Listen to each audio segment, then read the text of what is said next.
দীর্ঘ 2 দশক পর আগামীকাল রাজশাহী ও নওগাঁয় যাচ্ছেন বিএনপি চেয়ারপারসন তারেক রহমান। নির্বাচনী প্রচারণার অংশ হিসেবে রাজশাহীর ঐতিহাসিক মাদ্রাসা মাঠে এবং নওগাঁর এতিম মাঠে জনসভায় যোগ দেবেন তিনি।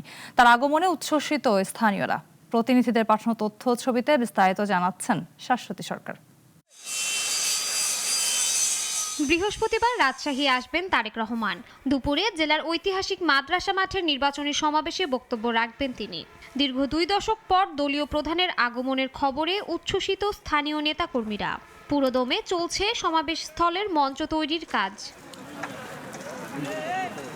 নেতার আগমনের খবর আসতেই স্থানীয়দের মাঝে ছড়িয়ে পড়েছে বাড়তি উদ্দীপনা। ভোটের প্রচারণাতেও যুক্ত হয়েছে বাড়তি আমেজ। এই সমাবেশে চাঁপাইনবাবগঞ্জ ও নাটোরের 13টি সংসদীয় আসনের নেতাকর্মীরাও অংশ নেবেন। এই সমাবেশ দলের প্রতিটি ইউনিটে নতুন মাত্রা যুক্ত করবে বলে বিশ্বাস দলীয় নেতাদের। এবারের জাতীয় নির্বাচনের ফলাফলেও এর সুফল মিলবে বলে জানান তারা। রাজশাহীর 17 বছরের ইতিহাসে সর্ববৃহৎ একটি জনসমুদ্রে আমাদের চেয়ারম্যান জনাব তারেক রহমান সাহেব ইনশাল্লাহ অনুষ্ঠিত হবে।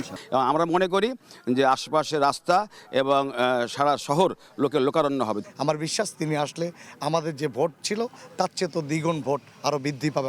রাজশাহীর পর নওগাঁয় আসবেন বিএনপির চেয়ারম্যান। বিকেল 3টায় শহরের এটিএম মাঠে নির্বাচনী জনসভায় যোগ দেবেন তিনি। তার এই সফর ঘিরে নেতাকর্মীদের মধ্যে বইছে উৎসবের আমেজ। চলছে ব্যাপক প্রস্তুতি। বিএনপি নেতারা বলছেন তারেক রহমানের এই সফর নেতাকর্মীদের যেমন উজ্জীবিত করবে তেমনি জোরালো হবে নির্বাচনী প্রচারণা।